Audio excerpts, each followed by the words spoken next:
Assalamu alaikum, a very good evening. Welcome to Sports for Asia Cup 2025. Yes. Pakistan के hopes are still alive. एक must win match तो हमने कल जीत लिया है, मगर बहुत सारी बातें हमें इस बारे में भी करनी है क्योंकि पाकिस्तान ने सर्वाइव किया है एक स्पिन स्टॉर्म इन अबू धाबी. 5 विकेट विन थी. कैंपेन अभी भी अलाइव है, मगर कोलैप्स का अलर्ट भी हमारे सामने है. तो चेस हमारा 138 in 18 overs versus Sri Lanka, which was 133 for 8. Man of the match थे Hussain Talat and Nawaz, who really finished the match, and then Shaheen's 3 for 28. So score छोटा था पर drama, yes, there was a lot of drama. और हसरंगा ने तो of course कहानी change की. अब क्वालिफिकेशन की मैथ शुरू है. हमारे एक्सपर्ट्स हमारे साथ मौजूद है. Tomorrow we have a big match. Tomorrow we have to win the match. Win must win. एक और match Pakistan versus Bangladesh. But yes, Sri Lanka के hopes are dying down with no points. And जल्दी से पहले हम अपने एक्सपर्ट से बात कर लेते हैं, फिर आपको पॉइंट्स टेबल भी दिखाते हैं. And let's have a look at the scenario of Asia cup 2025. मेरे साथ मौजूद है senior sports journalist Abdul Majid Bhatti, cricket के सिकंदर मिस्टर सिकंदर बख्त हमारे साथ मौजूद है, test cricketer Ahmed Shahzad and Pakistan cricket team के former captain mister Rashid Latif. Gentleman, thank you for joining us. Of course हम लोग मैच की बात करेंगे, अपनी बॉलिंग की बात करेंगे. भट्टी साहब, चले आए पॉइंट्स टेबल पे नज़र मार लेते हैं. और अब क्या मैथ है, क्या हिसाब किताब है, इस पर भी बता लें कि कल हमने अब मैच खेलना है बांग्लादेश के खिलाफ. फातिमा, बिल्कुल पॉइंट्स टेबल तो क्लियर नज़र आ रहा है, लेकिन पाकिस्तान टीम बिल्कुल अभी टूर्नामेंट में उसकी होप्स अलाइव हैं. लेकिन आज जो मैच होना है बांग्लादेश वर्सेस इंडिया, तो बांग्लादेश को यहाँ हारना पड़ेगा ताकि बांग्लादेश पहली डिफीट उसको हो. फिर जो आखिरी मैच है इंडिया वर्सेस श्रीलंका, अगर पाकिस्तान कल जीत जाता है तो फिर पाकिस्तान और बांग्लादेश, उनमें से मेरे ख्याल में अगर बांग्लादेश की टीम हार गई इंडिया से तो फिर पाकिस्तान को हराना पड़ेगा बांग्लादेश को, और हराकर पाकिस्तान आगे चला जाएगा. पॉइंट्स टेबल तो बिल्कुल क्लियर है, लेकिन इंडिया, जिसके लिए हमारे लोग तो अक्सर कहते हैं कि चलें अच्छा हुआ इंडिया हार जाए, लेकिन इस वक्त जो सिनेरियो उसमें इंडिया को जीतना पड़ेगा ताकि पाकिस्तान के लिए रास्ता आसान हो जाए. ठीक है सर, सिचुएशन ऐसी है. बट हमारी टीम की भी अपनी सिचुएशन कैसी है, इस पर भी हम एनालिसिस ज़रूर करेंगे. कल के टर्निंग पॉइंट्स क्या थे मैच के, इस पर भी थोड़ी सी अपडेट करेंगे. सिकंदर, डू यू सी ये प्लेइंग 11 ये जो मिक्स चल रहा है, this to go forward in the remaining matches? ये देखो, एकदम से रैपिडली चेंजेस जो करते हैं ना, वो टीम फिर लड़खड़ाई भी होती है. जब आप लड़खड़ा जाते हैं ना, तो फिर कभी आप एक को बदलते हैं, दूसरे को बदल रहे हैं, ऊपर कर रहे हैं, नीचे कर रहे हैं, तो उसका मतलब है कि यू आर नॉट सेटल्ड. ये नहीं होना चाहिए. आपको अपनी एक लाइनअप लेकर चलना चाहिए. बहुत ही कोई ज़रूरत हो तो आप चेंज करें, मगर अभी तक हम ऐसा नहीं कर रहे. कल जो है मिडिल ऑर्डर ने बहुत अच्छी बैटिंग की है. बहुत ही मुझे भी राशिद ने जो है बहुत अच्छा एक वैगन व्हील भेजा था, जिसके अंदर ये साफ नज़र आ रहा था कि दोनों बैट्समैनों ने जो 58 रन की पार्टनरशिप लगाई है. जब 80 पे 5 हो गए थे तो उस वक्त मैं भी लड़खड़ा गया था, भैया ये क्या हो गया.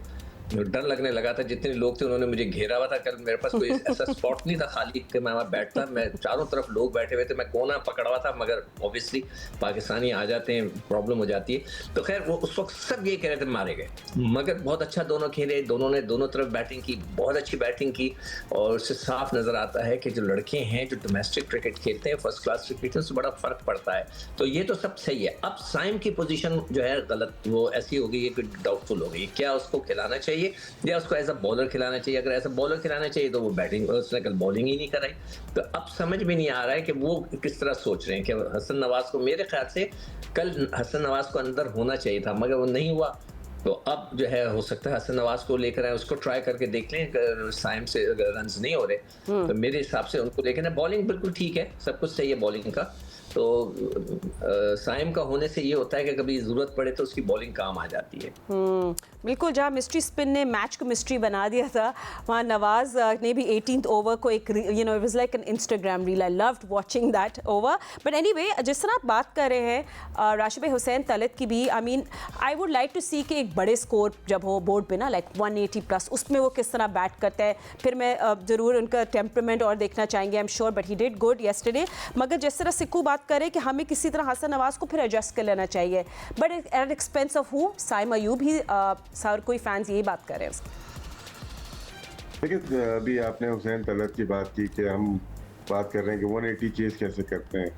हमारे लिए तो ये बहुत मुश्किल हो गया था। अगर ये आउट हो जाते ना तो हम बाहर हो गए थे टूर्नामेंट से। तो ये बहुत इंपॉर्टेंट मैच था क्योंकि अंडर प्रेशर थे नवाज भी और हुसैन तलत भी, जिस तरह से इंडिया के खिलाफ, और बहुत ज़्यादा दबाव आ जाता है एक बड़े मैच में, हाई प्रोफाइल मैच में आपकी परफॉर्मेंस नहीं आती। तो दोनों आराम से खेले। हुसैन तलत में भी देखे कामयाबी तो मिली उनको, 2 विकेट नो डाउट शाहीन ने ऊपर से आउट कर दिए थे, लेकिन 2 विकेट जो विकेट लिए इन्होंने वो तो कमाल की थी। वहां पे वो रह ही गए थे बिल्कुल भी ना। बाकी आगे के मैचेस के लिए देखिए 180 रन चेज करना, अगर तो हुसैन तलत तक बात आ गई है, वो भी 50 रन चाहिए होंगे या 40 रन चाहिए होंगे ना चेज करने में। ऊपर वाले को करना पड़ेगा। जिस तरह से हमारे 4-5 प्लेयर्स तो फारिग ही, मतलब परफॉर्मेंस नहीं दे रहे। ये वही टीम है जो कि 11 खेल रहे हैं जिसमें 5 परफॉर्म कर रहे हैं, वो टीम जीते जा रही है, इंडिया के अलावा जीते जा रही है। ये भी एक डायरेक्शन तो जीतने की नजर आ रही है आपको। लेकिन जैसे साइम अय्यूब की बात करते हैं या मोहम्मद हारिस की बात करते हैं, कप्तान की अपनी परफॉर्मेंस की बात करते हैं, 3 तो आपके पास फिंगर पे हैं कि ये प्लेयर्स परफॉर्म नहीं कर रहे हैं और खेल रहे हैं और पाकिस्तान जीत रही है। तो इसका वजह ये है कि आपके पास जो क्वालिटी नजर चाहिए वो है नहीं। लेकिन हुसैन तलत या नवाज की मैं स्पेसिफिकली बात करूंगा, अभी उसी की उन्हीं की बात हो रही है। इन्होंने बहुत ही उम्दा बैटिंग की है। नो डाउट रन कम थे, लेकिन ये मैच का वैल्यू बहुत ज्यादा हमारे लिए थी, क्योंकि ये मैच जीतते तो आगे जाते ना, सेमीफाइनल में तो आ ही गए एक तरह से बांग्लादेश से। और मेरे ख्याल से आज का मैच बहुत इंपॉर्टेंट है। अगर बांग्लादेश हारती है तो हमारे चांसेस बहुत ज़्यादा हो जाते हैं। एब्सोल्युटली, हम लोग फैंस दोनों मतलब मैचेस के लिए एक्साइटेड, जो आज खेला जाएगा and of course one tomorrow. And Ahmed, I think जो कोच नोट्स लिख रहे होंगे, because at one point we were 57 for 4, it was a sticky situation. तो चेज में हम लोग कहाँ गलत गए? आई मीन हमने देखा रोटेशन फ्रीज भी हो गई थी, 6 से 9 ओवर्स में हम देख रहे थे सिंगल्स का फ्लो भी टूट गया था। Then you had this dot ball pressure. आपके क्या नोट्स हैं for the chase? What went downhill? लेकिन थोड़ी चेज के लिए बड़ा इंपॉर्टेंट है, ऊपर से पहले 3 बल्लेबाजों में से एक जो है मैच को रीड करके लंबा जाए। यू एक्सपेक्ट कि सीनियर प्लेयर जिसके पास ज्यादा एक्सपीरियंस पता है वो जाएगा। तो फखर जमान एक तो फिर जो फेल हुए, ठीक है हम साइम अय्यूब की तो बात कर रहे हैं, कोई बात नहीं, वो फेल है, वो शायद अब बाहर भी हो जाए। लेकिन फखर जमान का क्या करना है? मतलब वो कौन से टूर्नामेंट हैं जिनके लिए फखर जमान के ऊपर इन्वेस्टमेंट हो रही थी, और वो किधर है सारे लोग जो T20 के अंदर वो बोलते थे कि जिस दिन करेगा वो जितवाए। वो कब करेंगे? हम भी यही बोलते हैं कि यार करें तो सही, वो करें, आए। हम भी यही देखना चाहते हैं कि पिछले 10 सालों में T20 में कहाँ उन्होंने किया है, और वो ये नारा किस परफॉर्मेंसेस पे लगाया गया था। सिर्फ PSL, वो तो लाहौर कलंदर के लिए परफॉर्मेंस कर देते हैं, जो 10-11 सीजन खेले हैं, बीच में से 3-4 सीजन उनके अच्छे गए होंगे। तो नॉर्मल प्लेयर जो हैं वो यही करते हैं ना कि 7-8 सीजन खेलते हैं, उनके 3-4 सीजन अच्छे जाते हैं, इसलिए वो कैरी होते हैं। लेकिन पाकिस्तान के लिए उन्होंने नहीं किया। और इस यंग टीम के अंदर पाकिस्तान टीम और पाकिस्तान की इमाम कौम और हम जैसे एक्सप्लेयर्स, हम लोग एक्सपेक्ट कर रहे हैं उनसे कि वो पाकिस्तान के अगर कोई चांसेस हैं तो वो परफॉर्मेंस करेंगे और यंगस्टर्स को भी साथ साथ बचाएंगे। अब मसला ये हो रहा है कि वही आउट होके हार जाते हैं। कभी उनके कोई कैच का मसला, वो कैच पे खुश नहीं है, कभी वो गंदा शॉट मार देते हैं। अब आप देखें ना अभिषेक शर्मा वगैरह की टेक्निक में और इनकी टेक्निक में फर्क देखें। वो आप कभी नहीं देखेंगे अभिषेक शर्मा इधर के उधर चले गए, इधर जहाँ का बॉल है वो वहां खेलते हैं, और जब बहुत फंस जाए फिर इम्प्रोवाइज करते हैं ये लोग। लेकिन आप दूसरी तरफ फखर जमान को देखेंगे तो बहुत मूवमेंट है क्रीज के अंदर। तो अभी तक उनको यही समझ नहीं आ रही है कि T20 के अंदर उन्हें किस मेथड के साथ जाना है, स्लो जाना है, तेज जाना है, उनका नंबर क्या है। इंजर्ड होते हैं, बाहर हो जाते हैं, इंजर्ड होते हैं, वापस आ जाते हैं, चौथे पे जाते हैं, ओपनर आते हैं, फिर ओपनर आके परफॉर्मेंस नहीं करते, फिर उनको तीसरे चौथे पे किया जाता है। पाकिस्तान के अंदर कुछ लोग हैं जिन्हें पाकिस्तान सिर्फ एडजस्ट ही करना चाह रहे हैं। अजहर अली के साथ हम देखा करते थे कि अजहर अली को सिर्फ एडजस्ट करने की कोशिश होती थी कि किसी तरह टीम के अंदर वो एडजस्ट रहे, ऊपर नहीं तो नीचे, नीचे नहीं तो ऊपर। इस तरह के और भी प्लेयर्स रहे हैं, उनमें से एक फखर जमान भी है कि बाहर नहीं करना है, किसी और को नहीं खिलाना है, ऊपर नहीं होगा तो नीचे लेके आना है, नीचे नहीं होगा तो ऊपर लेके जाना है। फखर जमान के करियर T20 में कुछ इसी तरह की स्टोरी रही है। कुछ छोड़ के नहीं जाएंगे वो इन हालातों के लिए, अपने आप के लिए भी 10 साल उन पे जो इन्वेस्टमेंट की थी। मेरा ख्याल है कि अभी तक अगर उन्होंने इस एशिया कप में परफॉर्मेंस करके सिंगल हैंडेडली, अल्लाह करे पाकिस्तान फाइनल में पहुंचे और भारत के अगेंस्ट मैच ना जितवाया, तो वो 10 साल की काफी ज्यादा प्लेयर्स की तरह इन पे भी जो T20 के अंदर इन्वेस्टमेंट होगी वो वेस्ट होगी। तो भट्टी साहब आप एग्री करते हैं? जी जी जी जी फातिमा जो अहमद बात कर रहे हैं ना, जी, जी। इसी किस्म का शिकवा कल मैच के बाद प्रेस कॉन्फ्रेंस में हुसैन तलत ने भी किया है। उसने कहा है कि मैं 6.5 साल में मुझे 20 T20 इंटरनेशनल मिले, मैं वनडे में फेल हुआ तो मुझे T20 से ड्रॉप कर दिया गया, T20 में फेल हुआ मुझे वनडे से ड्रॉप कर दिया गया। उन्होंने कहा कि मैं जिस पोजीशन पर मिडिल ऑर्डर में खेलता हूं तो मुझे भी मौके देने पड़ेंगे ताकि मैं भी अपने आप को प्रूव करूं। तो उन्होंने किसी का नाम नहीं लिया, लेकिन जिस तरह साइम को मौका मिल रहा है, फखर को मिल रहा है, कप्तान को मौका मिल रहा है, तो अब प्लेयरों ने नाम नहीं ले रहे बच बचा के। बहरहाल उनका शिकवा है कि भाई हमें भी प्रॉपर चांस दिया जाए, हमें भी पूरा मौका मिले ताकि हम अपने आप को प्रूव कर सकें। जी जी बिल्कुल। उन्होंने बोला था कि मिडिल ओवर्स में बैटिंग करना बड़ा मुश्किल होता है, ही वांट्स के एक अच्छी लॉन्ग स्ट्रीक उनको मिले। अच्छा चलिए बॉलिंग पे हम लोग बात करते हैं। जी जी एक जी और जो हुसैन तलत ने बात की, उन्होंने कहा कि पाकिस्तान में अब मिडिल ऑर्डर में 4-5 ही बैट्समैन रह गए, उनमें से मैं भी एक हूँ। चलो ठीक है। ये सैन तलिक ने बात तो सुन ली। अगर सिक्को अब हम लोगों का पावर प्लान बॉलिंग का क्या हम लोगों ने अब व्हाट हैव वी डिसाइडेड कि अब्रार की जो है will use him in the middle. What is your mystery spin counter as well? I think ये बैटिंग के तौर पे करें, पर हमारा स्पिन टेम्पलेट अब क्या होगा against Bangladesh, because this is Bangladesh cutters versus Pakistan finishers. But मुझे पता करने कर हमारा बॉलिंग प्लान अब क्या होना चाहिए। I want to get to that.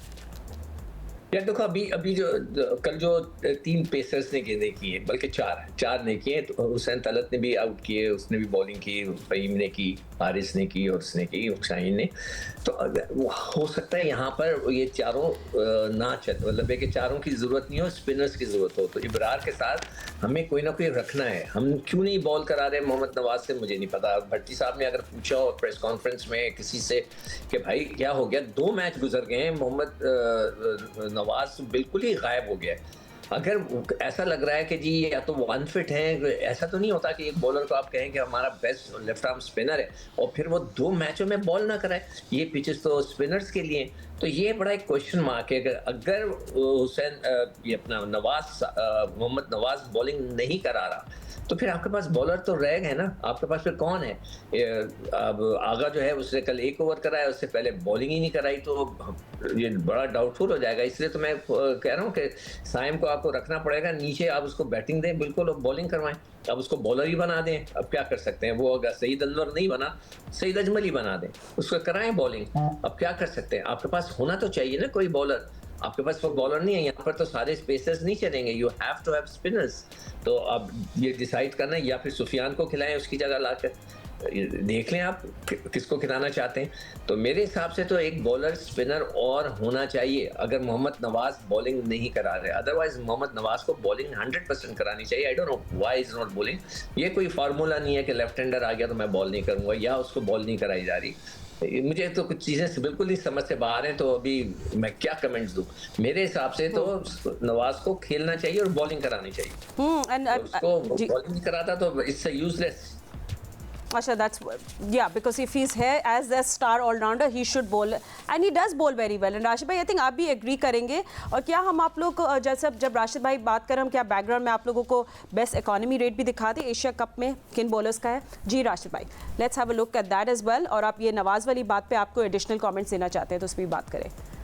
नहीं, नवाज को बॉलिंग तो करानी चाहिए ना। अभी कल का मैच हुआ, हमें अच्छी पिच मिल गई, टॉस जीत गए, ऊपर से आउट कर दिए, अच्छी जगह पे बॉल की है। तो हर मैच में शायद ऐसा ना हो। शाहीन जिस दिन आउट करते हैं उसमें फर्क तो पड़ता है। और कल देखें पहले और तीसरे ओवर में उनको विकेट मिली है। मौका मिला नहीं, शायद 6 के 6 ओवर हमारे पावर प्ले में पेसर्स ने करा दिए। फिर फहीम अशरफ ने अच्छी बॉलिंग की बीच में, और फिर हुसैन तलत से भी बॉलिंग करवानी पड़ी और मुझे बॉलिंग अच्छी की, 2 विकेट लिए। तो वहाँ पे ज़रूरी नहीं समझा कि साइम अय्यूब से बॉलिंग की जाए। इसका मतलब है कि जो गलतियां आपने पिछले मैच में की थी वो आपने दोहराई नहीं और अच्छी कप्तानी की। यही होता है ना कि उसमें जो क्रिटिसिज्म मिला उनको या हुआ उनके ऊपर, वो बिल्कुल ठीक था। आपने जो गलतियां की, फहीम अशरफ से नई बॉल नहीं करवाई थी, यहाँ पे की उन्होंने, अच्छी बॉलिंग की। जहाँ तक नवाज का है, नवाज तो खेल ही ऑलराउंडर रहे हैं और कप्तान खुद भी एज ए ऑलराउंडर खेल रहे हैं। साइम अयूब ऑलराउंडर नहीं थे, अब उनको बनाया जा रहा है और उनकी क्रिकेट उनकी तबाह हो रही है और डिसीजन उनकी बॉलिंग से ही हुआ है। उनको पता है कि मैं बैटिंग नहीं करूंगा, बॉलिंग करके टीम में आ जाऊंगा। नवाज गुड बैट्समैन, उनको हम और ऊपर खिला सकते हैं और कल उन्होंने दिखाया है उनको खेल के। विदाउट बॉलर बॉलिंग किए वो कितने अरसे चल जाएंगे, बड़ा मुश्किल काम है कि वो ज्यादा अरसे चल सके। इसीलिए कप्तान को चाहिए कि उनसे बॉलिंग कराए। साइम अयूब बॉलिंग कभी कभार अच्छा लगता है, लेकिन मेरे ख्याल से मोहम्मद नवाज को बॉलिंग करनी चाहिए। तो जिस I think Ahmed you will also agree, मगर हमारी फिक्स लिस्ट क्या होनी चाहिए for the next game, for the new game? I mean left right rotation maintain करना है, हारिस को आप अर्लीस्ट स्लॉट दे दो if two left handers come in to play. I mean what do you want to do? ये एक हमें plan पूरा अपना बनाना पड़ेगा। So what are your suggestions?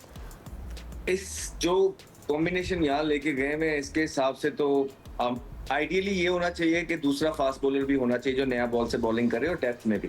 ठीक है, हमारे पास हारिस रऊफ है जो कि नए बॉल से नहीं करते शाहीन के साथ, लेकिन चलें फहीम अशरफ ने बकदरे डिसेंट बॉलिंग की है इस मैच के अंदर, तो समझ आती है कि आपका कॉम्बिनेशन उनके साथ ही बन रहा है, तो एटलीस्ट नया बॉल आप उनसे कराएं। एक ये हो गया। दूसरा, आप साइम अयूब को एक्स करते हैं और मोहम्मद हारिस को आप ऊपर लेके आते हैं और उसके बाद नीचे हसन नवाज को आप इन करते हैं। इस तरह जो भारत के खिलाफ आपका मेन मसला था मिडिल ऑर्डर के अगेंस्ट, जब मिडिल ऑर्डर पे 43 बॉलों पे 43 बॉल्स पे 48 रन हुए थे, यहीं पे आपको बेसिकली मसला नजर आया था, तो इससे वो भी आपका सॉर्ट आउट हो जाएगा। प्रॉपर मिडिल ऑर्डर बैट्समैन है हसन नवाज, फ्यूचर है। आप फ्यूचर के साथ इस तरह नहीं कर सकते कि जिसने इतनी परफॉर्मेंस इतने मुश्किल नंबर पे करके दी है तो आपने बिल्कुल दूध में से बाल की तरह आप उनको निकाल के बैठ जाएंगे। आपके इम्पैक्ट प्लेयर हैं और T20 के अंदर तो जितने ज्यादा इम्पैक्ट प्लेयर्स हों उतना इंपॉर्टेंट होता है, इतना अच्छा होता है, तो आपने अपने इम्पैक्ट प्लेयर्स को बाहर नहीं करना है। उसके साथ अब हुसैन तलत ने परफॉर्मेंस किया, ये बहुत जबरदस्त बात है, खुशाइन बात है। डोमेस्टिक के बल्लेबाज हैं, बड़े अरसे से मौका नहीं मिला इंडिया के अगेंस्ट, थोड़ा ज्यादा की इतना प्रेशर गेम उनको खिला के अगर स्टार्ट भी करना था तो किसी छोटे मैच से स्टार्ट कर लेना चाहिए था उनसे, लेकिन कॉम्बिनेशन का फुकदान था, पहले से प्रेपरेशन उसकी थी नहीं, तो जिसकी वजह से ड्यूरिंग द टूर्नामेंट चेंजेस करने पड़े। Like hope for the best, लेकिन मुझे तो यही समझ आती है कि साइम अयूब की जगह हारिस के ऊपर आ जाएंगे और जो हसन नवाज है वो अंदर आ जाएंगे और फहीम अशरफ नया बॉल कर लेंगे और हारिस रऊफ डेप्थ तक चले जाएंगे, कुछ यही था। और आगा का बॉलिंग करना, देखिए नवाज नहीं इंजर्ड है, बस उसको बॉलिंग नहीं करा रहे हैं, ठीक है, वो वर्ल्ड बेस्ट था 2 दिन तक और 2 दिन के बाद पता नहीं क्या हुआ, उसको बॉलिंग नहीं करा रहे हैं। अगर वो इंजर्ड होते तो वो प्लेइंग 11 में होते ही ना, ये कंफर्म बात है। तो उनको बॉलिंग करानी है और आगा ने खुद भी बॉलिंग करनी है।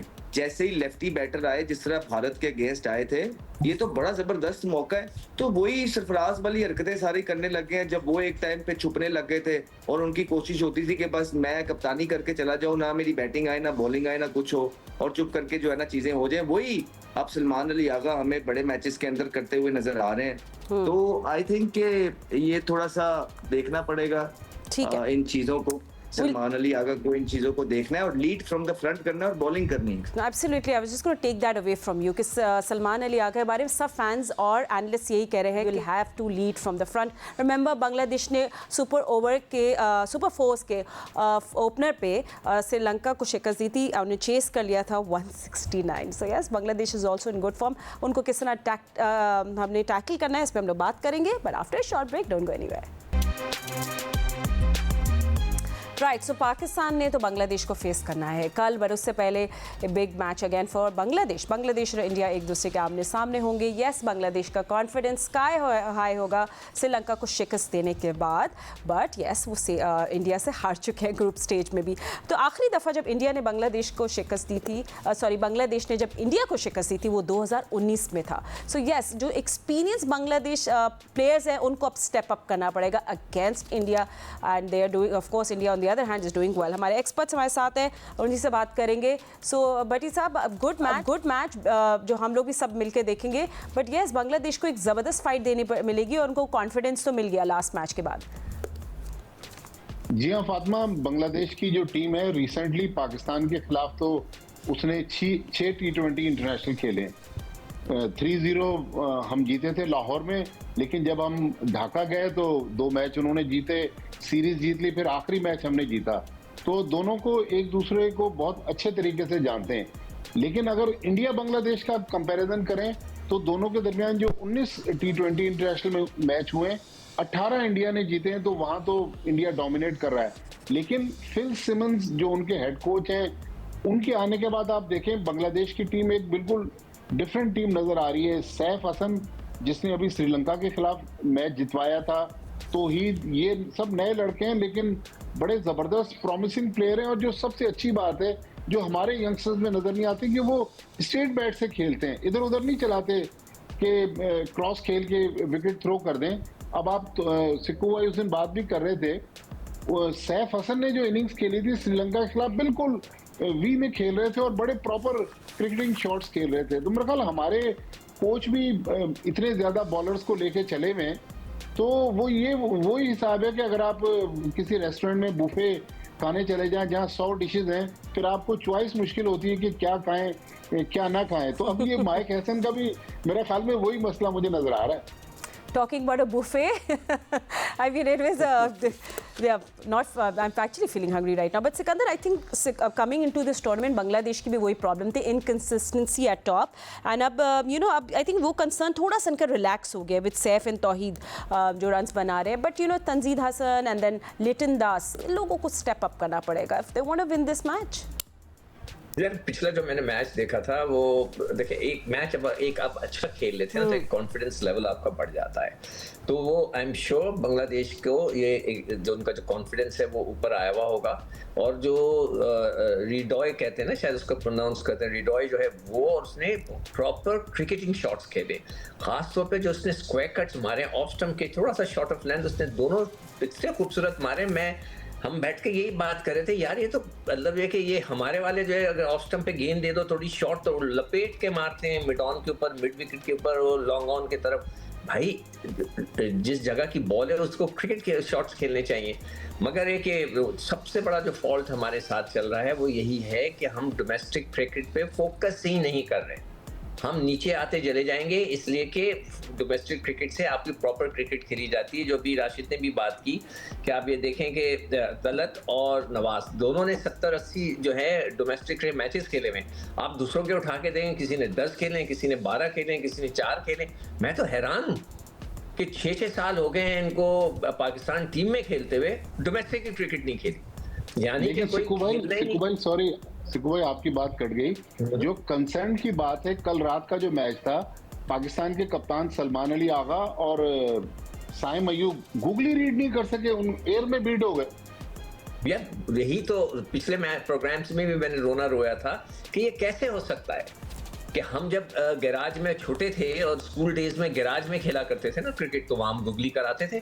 मैं हैरान हूँ इन लोगों को रीड नहीं करनी आती। कैसे हो सकता है कि वो आप रीड नहीं कर सकते हो, हाथ नहीं देखते हो, गेंद तो उसकी जो रोलिंग है वो नहीं देखते हो कि किस तरह वो रोटेट कर रही है गेंद। I don't believe it. और वो भी पाकिस्तान के लड़के जहाँ पे स्पिनिंग ट्रैक्स हैं, राइट आर्म लेग स्पिनर्स भरे हुए हैं, आप नहीं समझ पाते। I am shocked. और खासतौर पे मैं उस पर हैरान हुआ था साइम के, वो तो कम्प्लीटली बीट हो गया था, पता ही नहीं चला उसको। तो ये बहुत बड़ा कंसर्न है जिसको क्रिकेट बोर्ड को मैं पहले भी 10 दफ़ा कह चुका हूँ, मैं दोबारा कहूँगा कि सर इसको कवर करें और हमें डोमेस्टिक क्रिकेट पे ज़्यादा फोकस करना चाहिए। लड़कों को भेजें खेलने के लिए। इंडिया को आप ले लेना, इंडिया से आप कंपेयर करने लगते हैं तो फिर इंडिया तो किसी जगह लड़के भेजता ही नहीं। हमारे लड़कों को सिर्फ और सिर्फ ये छोटी छोटी लीग्स खेलने का शौक हुआ है और जनाब उनको पूरी खुली छुट्टी दी हुई है। ठीक है। एंड अगर ऑफ कोर्स राशिद भाई, India is hot favourites in this, हर कोई उन्हीं को टर्म कर रहा है, they will win, but Bangladesh को क्लिक करना पड़ेगा एज ए यूनिट। और जैसे उन्हें श्रीलंका के खिलाफ मुस्तफिजुर रहमान ने पड़ेगा, आज तो ना करे ना, आज तो ना करे। अच्छा वो तो हमारे पर्सनल इंटरेस्ट है। नहीं आज नहीं, क्योंकि देखें अच्छा मुकाबला हो रहा है, 2-0 हो चुका है। तो एक ही इसमें देखें, अगर तो बांग्लादेश पहुंच जाती है फाइनल में, पाकिस्तान को मौका नहीं मिलता तो वो एक दिल में रह जाएगी। या तो 3-0 करवा लें या ऐसा धमाका करते जीत के कि फिर मुद्दतों याद रहे, फिर हम बोले हम नहीं खेल रहे भाई, ये वाला चक्कर है। ये पाकिस्तान को पहुंचना जरूरी है, इंडिया के साथ फाइनल हो और पाकिस्तान जीते। और ऐसी हवा तो चल रही है, हवा ऐसी चल रही है कि फाइनल पहली दफा 18 सालों में, 18 एशिया कप में आज तक फाइनल नहीं खेला पाकिस्तान इंडिया, 3 दफा नहीं खेले। तो एक दफा हो जाए, और इसीलिए आज मेरे ख्याल से इंडिया फेवरेट और इंडिया को जीतना चाहिए। जहाँ तक पाकिस्तान और इंडिया का मैचेस का ताल्लुक है रिसेंट ईयर्स में, और बांग्लादेश और इंडिया के मैचेस का ताल्लुक है, बांग्लादेश ने ज़्यादा टफ टाइम दिया है इंडिया को। एशिया कप हुआ था एक, इसमें आखिरी ओवर में भी बाहर हो गए थे, लेकिन वो डिफरेंट तरीके से खेलते हैं। हम लोग थोड़ा सा अंडर प्रेशर है आजकल, लेकिन बांग्लादेश फाइट करना जानता है और वो करेगा इस मैच में। लेकिन होपफुल कि इंडिया यहाँ से जीते और पाकिस्तान के चांसेस ज़्यादा हो जाए। I've also heard, and I don't know, मैं किसी से ज़रूर पूछे क्योंकि इसके क्या सूर्य कुमार यादव ने कहा था कि पाकिस्तान अब राइवलरी नहीं रहा है, Pakistan and Bangladesh. I don't like that over confidence, but anyway खैर काफ़ी डोमिनेंट स्टेटमेंट था। चले रीफ्रेस कर लेती हूँ आज का सवाल फिर अहमद आपसे। हाँ, बांग्लादेश को किस तरह आज का मैच हारना चाहिए? No but jokes apart. नहीं, मतलब कि कोई मैच ही नहीं है भारत का और बांग्लादेश का, कोई भी मैच नहीं है। और जहाँ तक राइवलरी की भी बात करते हैं आप, वो तो देखें एक जबरदस्ती की राइवलरी है। पाकिस्तान की टीम का भी अभी कोई मैच नहीं है भारत के साथ। एक टाइम पे हुआ करता था कि जब पाकिस्तान जो है आंखें बंद करके भी चला जाता था तो भारत हारता था, ठीक है। तो लेकिन आजकल के हालात डिफरेंट है, इसको एक्सेप्ट करना है। भारत ने ओवर द इयर्स अपनी स्पोर्ट्स के ऊपर काम किया है और इसको मानने वाली बात है, मानने की जरूरत है, इसमें दो राय नहीं है। उनके पास बेटर प्लेयर्स आ रहे हैं, उनके पास अच्छे स्किल वाले प्लेयर्स आ रहे हैं, बॉलर्स आ रहे हैं, चाइनामैन आ रहे हैं, स्पिनर्स आ रहे हैं, बल्लेबाज आ रहे हैं, मिडल ऑर्डर्स आ रहे हैं, ऑलराउंडर आ रहे हैं।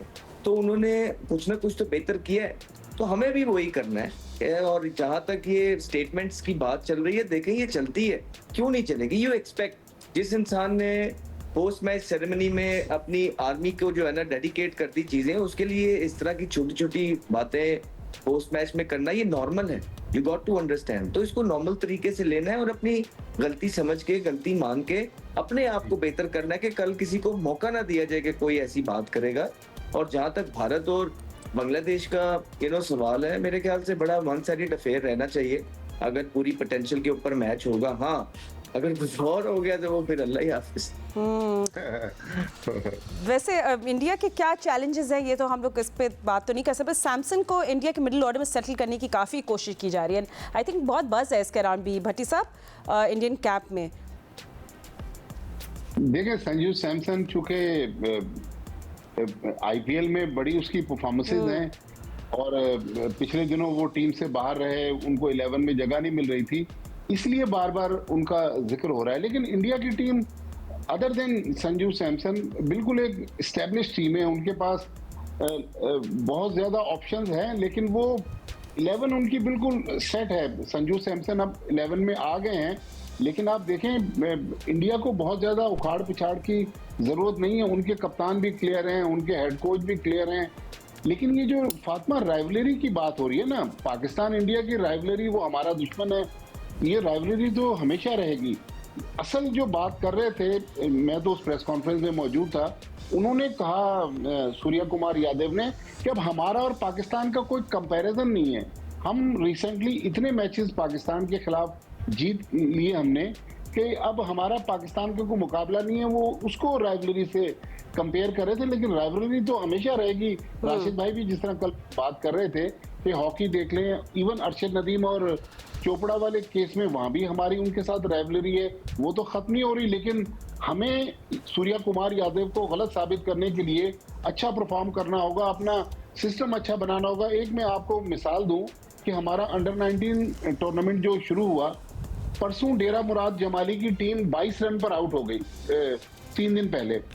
कल जब दोबारा स्कोर कार्ड आया तो अब ये नहीं लिखा कि डेरा मुराद जमाली ने कितने बनाए, पीसीबी ने लिखा कि उनके 6 बैट्समैन 0 पर आउट हो गए। तो इसका मतलब फिर वो कहीं 40-50 पे आउट हो गए होंगे। तो हमारे जो एक फर्स्ट स्टेप है क्रिकेट में ऊपर जाने के लिए, वहाँ देखें ना, वहाँ भी अलार्मिंग सिचुएशन है कि डेरा मुराद जमाली, जिसकी representation PCB board of governors में भी, अगर उसकी टीम 22 रन पर आउट हो रही है तो हमारे सिस्टम में कहीं ना कहीं तो खराबी है, जिसको अब हमें बेहतर करना है। ठीक है ना, प्रॉमिस हम लोग आने वाले शोज में जरा इन डेप्थ एनालिसिस इन बातों पे भी करेंगे। But Sikandar, I mean, do you think that Bangladesh के पास कोई वो स्टार बॉलर है जो इंडिया के टॉप ऑर्डर मिडिल मतलब उनको थोड़ा तंग कर सके? Do you think that one person और one bowler can change the game for Bangladesh? देखो कभी भी अगर आप एक प्लेयर के ऊपर डिपेंड करें ना, वो टीम सही नहीं होती। मैं ये जरूर कहता हूँ कि इनके जो लड़का है ना, जो ये नया बॉल करते हैं, तस्कीन है जैसे, ये बड़ा अच्छा गेंद करता है, और उनका मुफस्सुर रहमान वो भी अच्छी गेंद करता है। तो ये इनके सीमर्स अच्छे हैं, और अगर उन्होंने टॉस जीत के उन्हें अंदर डाला इंडिया को, और सामने जो गेंद करते हैं जिस तरह के वो करते हैं, तो वो तीनों बॉलर्स, उनका एक सैफुल्ला भी एक लड़का है, वो भी बहुत अच्छी गेंद करता है, तो और वो बहुत अच्छी गेंद करेंगे। मैंने उस दिन उसको नासूम जो लड़का है उसका, आई थिंक मैं सही प्रोनाउंसिएशन कर नहीं कर रहा हूँ, नसीम अहमद है, वो लिखते नासूम है। नासूम है, मुझे पता है वो नसीम जैसे जाकिर को जाकिर लिखते हैं। जी, तो तो वो लेफ्ट आर्म स्पिन कर रहा था, वो अच्छी कर रहा था, तेज कर रहा था, हल्का सा तेज कर रहा था, और विद इन द स्टंप्स कर रहा था, वो रन नहीं बनाने दे रहा था। तो बॉलिंग उनकी इतनी बुरी नहीं है, खासतौर में मुझे सीमर्स उनके पसंद है, जो ऊपर से अच्छी सीम करते हैं। तो अब देखते हैं कि कल क्या करते हैं वो। It will be very important. Toss भी बड़ा इंपॉर्टेंट होगा, अगर बांग्लादेश टॉस जीतता है तो वो भी उनके एडवांटेज में जाएगा। Of course there will be शाम के गेम्स में ड्यूक ने स्पिनर्स को भी कॉम्प्रोमाइज़ किया, so yeah we have to check, toss is going to be important today. Bangladesh को आज का मैच हम लोग चाहते हैं अपने आसपास के वो हारे, ताकि पाकिस्तान के चांसेस और हो आगे जाने के, but may the best team win. How about that? Anyway, thank you so much हमारे एनालिस्ट जिन्हें हमें ज्वाइन किया है। आज के मैच की अपडेट्स आपको मिलती रहेंगी। अभी इतना ही वक्त है, अल्लाह हाफिज़।